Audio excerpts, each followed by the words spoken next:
O ano era 1980. O ditador panamenho, Omar Torrijos, jantava numa sala cheia de amigos e políticos. Ele estava de mau humor, mas manteve a calma. Um amigo perguntou como a Guarda Nacional estava indo. Torrijos disse para perguntar para o seu chefe de inteligência, Tony Noriega. Só ele sabia de tudo o que estava acontecendo. Na noite anterior, Noriega tinha mandado um avião cheio de armas para a guerrilha em El Salvador. O avião caiu e, no dia seguinte, o mundo sabia que o Panamá ajudava os rebeldes em segredo.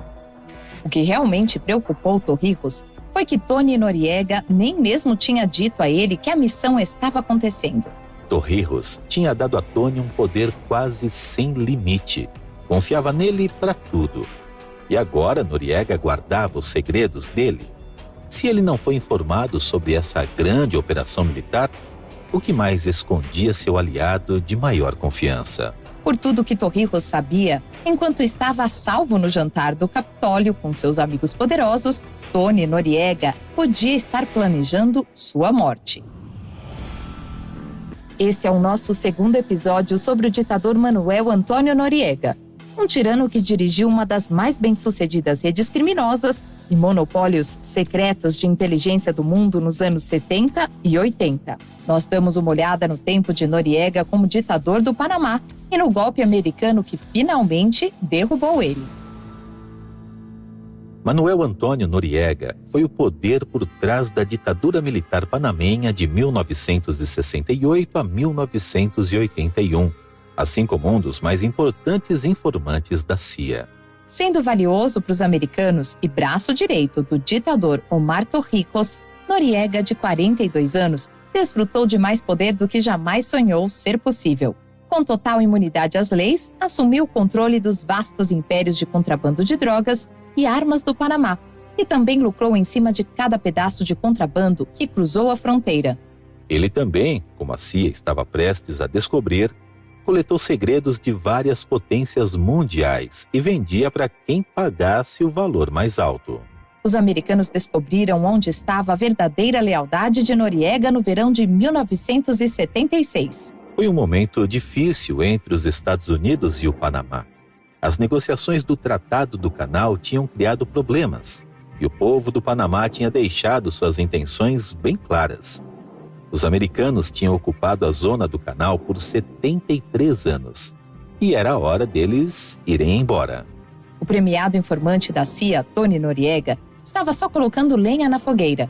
Ele pensou que se os Estados Unidos tivessem pedido para ele gravar conversas confidenciais, eles provavelmente estavam pedindo que os outros informantes fizessem o mesmo.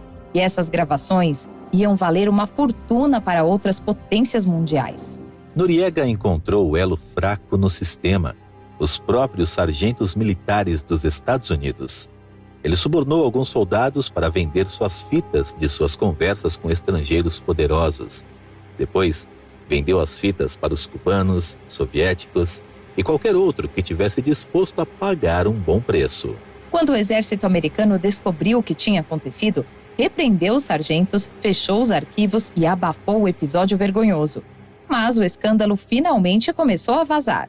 Por incrível que pareça, as agências de inteligência dos Estados Unidos não tinham nenhum desejo de processar seu valioso contato. Então, quando o Senado perguntou sobre Noriega, eles tinham como alvo os militares. Os militares, é claro, disseram ao Senado que o caso já estava encerrado e se recusaram a compartilhar qualquer documentos ou registros. Sem qualquer evidência ou cooperação, o governo dos Estados Unidos não podia apresentar um caso contra Noriega. A CIA removeu oficialmente Noriega da sua folha de pagamento depois que o escândalo veio à tona. Mas era tarde demais para parar o monstro que eles tinham criado. Com o dinheiro que recebeu com a venda dessas fitas, Noriega expandiu a Guarda Nacional do Panamá de uma milícia de 5.000 homens para um verdadeiro exército de 15.000 soldados e 150.000 funcionários públicos. Foi um grande investimento. O novo e melhorado exército gerou um lucro anual de $100 milhões, tanto pelas suas tarefas militares como através do contrabando e prostituição. Tanto o tráfico de drogas quanto o de armas operavam com uma precisão que ia envergonhar a maioria dos negócios de hoje em dia. As remessas eram levadas para o Panamá, depois para os seus destinos finais nos Estados Unidos. Uma vez que o contrabando chegou nos Estados Unidos, os contatos que Tony Noriega tinha plantado na alfândega e transporte podiam manipular os documentos e deixar tudo passar sem inspeção. Tony nem precisou se envolver, ele só pegou sua parte. Publicamente, a CIA dispensou Noriega como informante depois do escândalo do suborno, mas não quiseram colocar em risco sua relação com o ditador Torrijos. Nenhum esforço foi feito para acabar com o contrabando sancionado pelo Panamá. O descaso de Noriega com os Estados Unidos não foi só um descuido. Ele tinha uma razão muito maior para provocar uma tensão entre os dois países. O ditador Torrijos tinha ficado popular por causa da sua promessa em entregar o controle do país ao governo civil eleito assim que os tratados do Canal do Panamá fossem finalizados. Mas no meio das tensões entre os Estados Unidos e o Panamá, o povo agora via a ditadura militar como um mal necessário em sua luta contra a ocupação americana. A opinião pública apoiou Torrijos. E quando chegasse a hora certa, todas as peças iam ficar no lugar para que o próprio Noriega assumisse a ditadura. Mesmo depois de tudo isso, os americanos ainda consideravam Noriega útil. Na verdade, por serem inimigos públicos, os Estados Unidos e o Panamá colheram ainda mais benefícios em segredo. O acordo secreto foi útil em novembro de 1979. O presidente Jimmy Carter se ofereceu para receber o exilado Shah do Irã nos Estados Unidos. Em resposta, estudantes anti-americanos no Irã invadiram a embaixada dos Estados Unidos e tomaram 66 pessoas como reféns. Se os reféns americanos tivessem alguma esperança de sobreviver, o Shah tinha que sair do solo americano o quanto antes. O Shah não podia voltar para o Irã ou ia ser executado. Ele não podia ficar com ninguém considerado um aliado americano, ou simplesmente ia reafirmar a culpa dos Estados Unidos aos olhos do povo iraniano. Assim, os americanos se voltaram para o Panamá. Publicamente, Panamá e Estados Unidos tinham uma rixa em 1979. Mas Torrijos podia oferecer asilo ao Shah sem dizer nada a ninguém que os americanos estavam envolvidos. Torrijos deu o dever de proteger e alojar o Shah a Tony Noriega. Para qualquer outra pessoa, esse trabalho de babá ia ser um insulto, até mesmo humilhante. Mas Noriega viu isso como uma oportunidade que podia deixar ele rico como nunca imaginou. O acesso ao Shah exilado podia dar informações valiosas para vender para qual potência estrangeira pagasse mais. Tony já via dinheiro na sua frente. Durante a preparação, Tony se encontrou com o conselheiro do Shah, Robert Armal, com o objetivo de encontrar um lar para o monarca. Tony dirigiu Armal pelo Panamá em busca de uma casa que chamasse a atenção do conselheiro. A resposta de Tony era rápida e arrogante. Você gosta dessa? É sua. Não importava se as pessoas já viviam naquela casa. Tony estava determinado a mostrar seu lugar na hierarquia do Panamá. Finalmente ele voltou para o aeroporto, onde um avião Electra esperava. Tony sorriu quando eles embarcaram. Noriega voou com Armal sobre a Ilha Contadora, onde os ricos viviam em mansões sobre praias douradas e oceano azul turquesa. Ele apontou o complexo que pertencia ao antigo embaixador do Panamá nos Estados Unidos. Esse seria o lugar perfeito para abrigar o Shah e sua esposa. Era tranquilo e seguro. Isso deu a Noriega a oportunidade perfeita para roubar o Shah.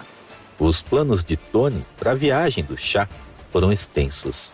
Ele inundou seu escritório com horários e mapas e escolheu homens da Guarda Nacional para formar 2 frentes de proteção. Quando o Shah desembarcou no Panamá alguns dias depois, Tony não perdeu tempo em mostrar a conta.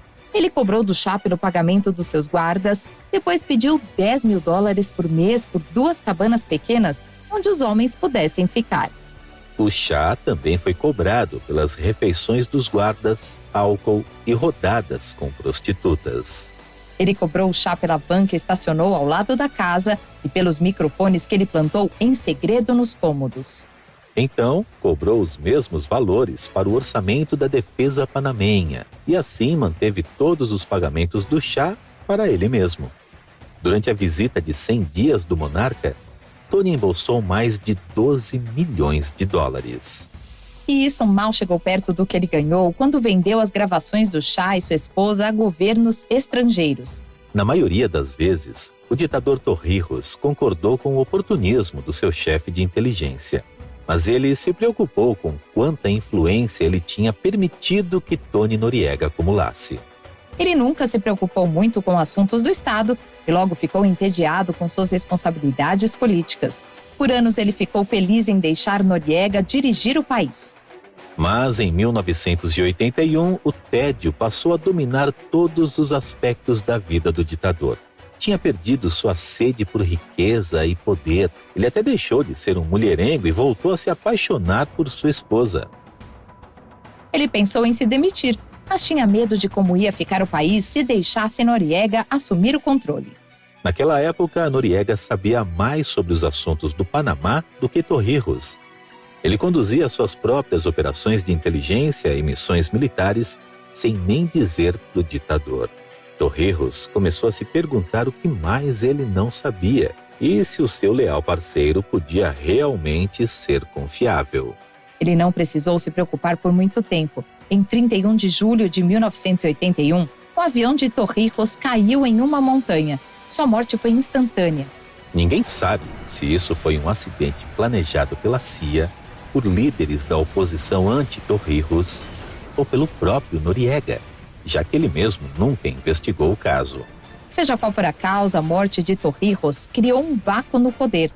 Por todo o Panamá, líderes militares alinhados com a ditadura começaram a planejar sua ascensão. Se ao menos eles tivessem notado a figura sombria escondida atrás do trono, teriam recuado. A seguir, veremos como Manuel Antônio Noriega venceu todos os seus concorrentes para assumir o controle do país.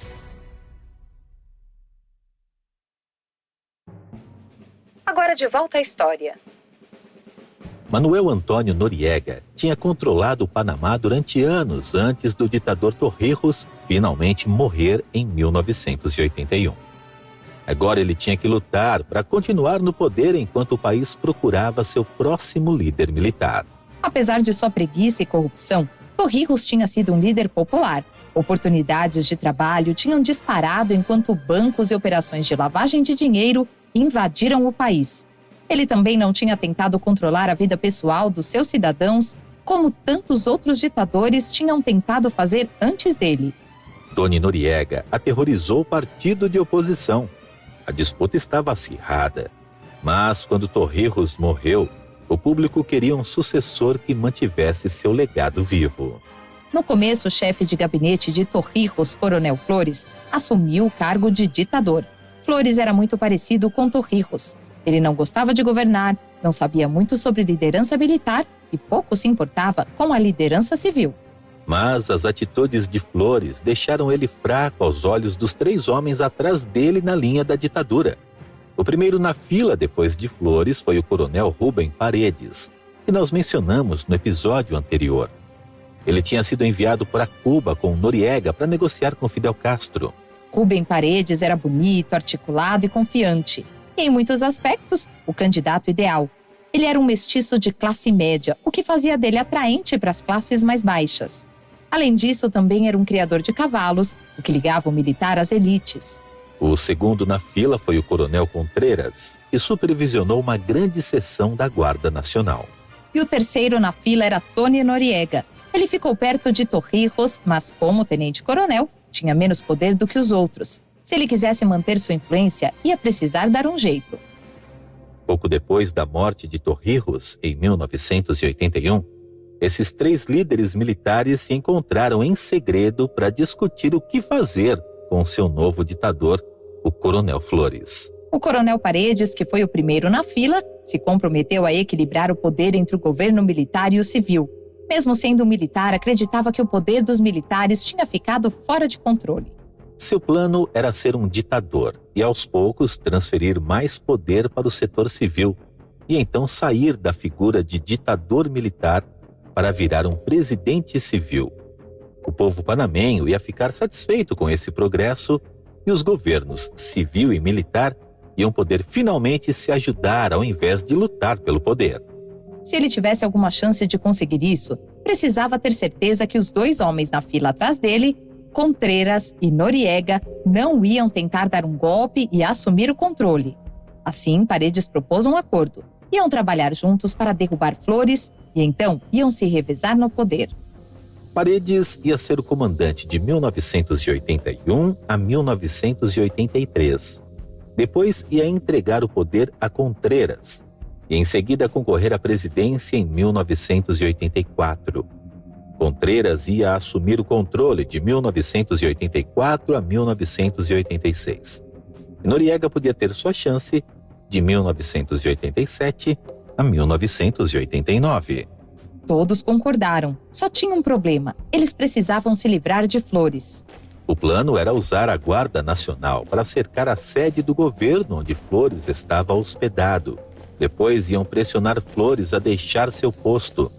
Eles sabiam que ele não ia resistir. Noriega chegou literalmente atrasado para o golpe. Os outros homens temiam que a qualquer momento ele pudesse escolher ficar do lado de Flores e prender o coronel Paredes por traição. Mas Noriega pensava muito mais à frente. Com a Guarda Nacional ao redor da capital, Flores concordou em se demitir. O coronel Paredes assumiu o cargo de comandante militar do Panamá. O próximo passo de Paredes foi remover o coronel Contreras, o segundo na linha da ditadura. Ele suspeitou que Contreras ia trair o acordo e dar um golpe de Estado para tomar o poder. Noriega concordou com o plano e fez tudo o que pôde para parecer leal. Com Contreras fora do caminho, Noriega agora era o segundo na linha e Paredes não tinha ideia do que acabava de fazer. Depois de 2 anos, em agosto de 1983, Paredes se demitiu para concorrer à presidência civil, tal como foi planejado. Seu último ato foi fazer de Tony Noriega um general, para que ele pudesse assumir o cargo de comandante militar. Era isso que Noriega estava esperando. Ele já era dono dos militares por causa da sua política e das suas amizades. Agora, como general, era um oficial. E para comemorar sua promoção, Noriega deu uma festa no Forte Amador.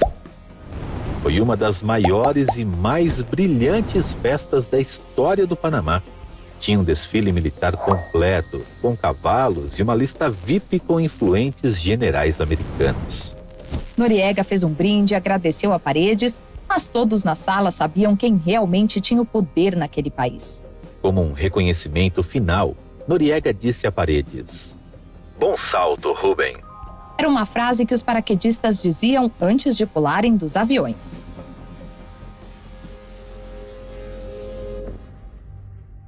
No dia seguinte, Noriega começou seu plano de expulsar Paredes do poder. Primeiro, ele mostrou uma carta de Fidel Castro dizendo que ia retirar todas as alianças cubanas com o Panamá se Paredes fosse eleito presidente. Quer a carta fosse real ou não, ela surpreendeu o suficiente o governo civil para retirar seu apoio à campanha de Paredes. Mais tarde, Noriega disse às autoridades de inteligência dos Estados Unidos e aos grupos rebeldes panamenhos que um ex-general como Paredes nunca ia trocar o poder pelo setor civil. Ambos os grupos também retiraram seu apoio. Finalmente, Noriega alertou os empresários que seus contratos lucrativos iam desaparecer se os militares perdessem o poder para o governo civil de Paredes. Isso foi o suficiente para mudar suas cabeças. Em apenas 3 semanas, Noriega tinha sabotado a campanha presidencial de Paredes. Não tinha nenhuma chance dele ganhar a eleição no ano seguinte, e nessa época ele já tinha desistido da sua ditadura militar. Noriega não perdeu tempo em tomar mais controle do que qualquer outro ditador antes dele. Em poucas semanas aprovou uma lei que deu a ele controle sobre alfândega, imigração, aeroportos, portos, exército, marinha, polícia e até mesmo estacionamentos. A lei também declarou que tudo isso ia ficar sob o controle pessoal de Noriega, não importando quem se tornasse ditador ou presidente no futuro. Ele começou a pagar aos oficiais militares e homens de negócios mais de $20 mil por mês para garantir sua lealdade. Ele se aproximou da Nicarágua, Cuba, China, Rússia e dos seus velhos amigos nos Estados Unidos.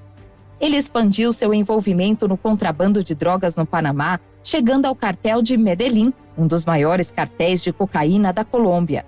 O cartel pagou a Noriega 3% de cada remessa que passou pelo Panamá para os Estados Unidos e 2% do dinheiro que eles lavaram através dos seus bancos. Ao todo, Noriega ajudou o cartel de Medellín a transferir e lavar mais de 2 bilhões de dólares em cocaína durante a década de 80, compensando pelo menos 60 milhões. Isso seria mais de 150 milhões de dólares hoje. Em 1984, a eleição para presidente civil estava perto de acontecer. Paredes não estava mais na corrida, mas alguém ainda ia ter que preencher o lugar. O candidato escolhido por Noriega foi Nicolás Barletta, o presidente de um dos seus bancos corruptos. Barletta não só se sentia confortável com a lavagem de dinheiro, mas também relatou à inteligência americana que Noriega conhecia e supervisionava. Ele era o candidato corrupto ideal. O único problema era que ele concorria contra Arnulfo Arias, o homem popular que Noriega e Torrijos tinham derrubado como presidente anos antes. Ele estava de volta ao Panamá e estava pronto para assumir a presidência mais uma vez. O povo panamenho adorava Arias. Se Noriega assassinasse ele, perderia todo o respeito do povo, até mesmo de seus próprios homens. Noriega ia ter que vencer essa eleição manipulando as pesquisas. No dia das eleições de 1984, os manifestantes antimilitares se encheram na parte de fora do prédio legislativo, onde a contagem final dos votos foi exibida em um quadro negro gigante. Eles suspeitavam de um jogo sujo. E eles estavam certos. À noite, estava claro que Barletta ia perder. Noriega disse aos contadores de votos para começarem a fazer os números no quadro em favor de Barletta. Ele chamou seus soldados e pediu que se reunissem em frente aos manifestantes. Se isso não adiantasse, ele deu permissão a seus homens para abrir fogo. E foi exatamente o que fizeram. E não foram apenas tiros de advertência. Os manifestantes correram para se proteger. No total, eles feriram 40 pessoas e mataram uma. Os soldados ficaram no lugar a noite toda, enquanto o pessoal de Noriega contava votos falsos no quadro. Na manhã seguinte, Barletta foi declarado vencedor. O mundo inteiro fez vista grossa para o tiroteio. Parecia não ter ninguém no mundo corajoso ou poderoso o suficiente para derrubar Tony Noriega. Exceto por um médico panamenho chamado Hugo Espadafora, um médico guerrilheiro que tinha lutado com grupos rebeldes em 3 países diferentes. Ele era essencialmente uma versão médica do Rambo, tão feliz de carregar uma arma quanto de salvar uma vida. E ele desprezava Noriega. Foi um grande crítico da ditadura militar desde 1975. E ele foi a primeira pessoa a chamar publicamente Noriega de contrabandista de drogas e traficante de armas, em 1981. Espadafora até mesmo trabalhou com um promotor público em Miami para trazer acusações de contrabando de armas contra Noriega. Mas suas tentativas de buscar justiça não foram ouvidas. Ele foi expulso do Panamá por causa das ameaças de morte dos homens de Noriega. Enquanto isso, de volta aos Estados Unidos, a CIA, o DEA e o Departamento de Estado tinham impedido todas as tentativas de Espadafora de apresentar queixas contra Noriega. Mas em 1985, o Dr. Espadafora estava determinado em voltar para o Panamá e lutar contra o Noriega de uma vez por todas. Ele acreditava que se pudesse atravessar a fronteira, ia ter uma chance de convencer o povo panamenho a aderir sua causa.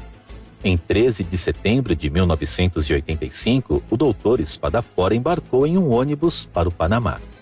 Ele tinha acabado de cruzar a fronteira quando o ônibus foi parado pelas Forças de Defesa do Panamá, antes conhecidas como Guarda Nacional. Um soldado pediu a Espadafora para descer do ônibus. Ele ergueu seu documento de identidade, falou aos outros passageiros seu nome e disse que estava detido ilegalmente. Ele acreditava que ia ser detido e libertado em breve. Mas isso não ia acontecer. 14 soldados levaram um médico e começaram uma sessão de tortura que ia durar várias horas. Na manhã seguinte, a polícia costarriquenha encontrou o tronco do Dr. Espadafora numa bolsa de correios dos Estados Unidos abandonada num barranco. Os soldados tinham descascado suas unhas, quebrado suas costelas, estuprado muitas vezes e finalmente decapitado enquanto ainda respirava. Noriega acreditava que matar Espadafora pouparia problemas. Mas em 24 horas, centenas de testemunhas que tinham visto a prisão de Espadafora se apresentaram para prestar declarações aos jornalistas, tanto nacionais quanto internacionais. O jornal panamenho publicou os nomes dos 14 soldados envolvidos no caso. Testemunhas cujos nomes foram publicados foram severamente punidas, ameaçadas ou levadas pela polícia. Mas era tarde demais para cobrir tudo isso. Organizações internacionais de direitos humanos começaram a rastrear os atos de terrorismo de Noriega contra seu próprio povo. Os líderes da oposição não aguentavam mais as ofensivas. Os soldados tinham carta branca para matar qualquer pessoa suspeita de ser guerrilheiro. E os soldados de Noriega começaram a marcar, esculpir e tatuar sua identificação de unidade F8 nos corpos de todos que eles torturavam. Em setembro de 1985, Noriega voou para Nova York para uma reunião com um funcionário da CIA. Enquanto ele estava fora, o presidente Barletta abriu uma investigação oficial sobre a morte do Dr. Espadafora. Ele ingenuamente acreditava que a investigação ia provar que Noriega não estava envolvido no assassinato. 10 dias depois, em 25 de setembro de 1985, Noriega voltou ao Panamá. Barletta foi imediatamente convocado para o escritório de Noriega. Barletta foi mantido por 14 horas enquanto Noriega e seus homens pressionavam sua demissão. Barletta percebeu que sua fé no ditador não adiantou muito. A CIA orquestrou uma chamada com Noriega para mostrar ao presidente Barletta que eles não iam vir para o seu resgate. A inteligência americana não podia comprometer suas conexões latino-americanas assassinando um homem. Tudo o que Barletta podia fazer era renunciar, mas isso só confirmou ao povo panamenho que Noriega tinha ordenado o assassinato de Espadafora. Com o crescente descontentamento do público, o apoio americano foi a única coisa que protegeu Noriega de ser tirado do poder. Agora ele tinha que se submeter 100% às vontades de Washington, detonando as bases militares da Nicarágua e assassinando líderes da resistência nicaragüense sob demanda. Pior, tudo isso foi oficialmente registrado pelas agências de inteligência dos Estados Unidos. Embora Noriega tivesse feito essas coisas por anos, ele agora deixava seus rastros. O secretário assistente para assuntos latino-americanos, Elliot Abrams, começou a manter registros públicos de todas as interações conhecidas entre os Estados Unidos e o Panamá. Ele encorajou as autoridades americanas a pressionar para que Noriega entregasse o poder ao governo civil. Enquanto isso, os aliados de Noriega nos Estados Unidos começaram a dizer a ele para melhorar sua imagem e suavizar suas atividades ilegais até que a tempestade tivesse passado. As agências de inteligência dos Estados Unidos estavam tentando proteger Tony Noriega, mas ele tinha que cooperar. Noriega recusou. O ditador ainda acreditava que era intocável. Quando o Departamento de Estado alertou para destruir documentos que ele não queria encontrar, Noriega riu. Ele ia se arrepender. Uma equipe de políticos e jornalistas estava prestes a começar um movimento que ia derrubar Noriega. A seguir, vamos terminar nossa história com a queda de Noriega.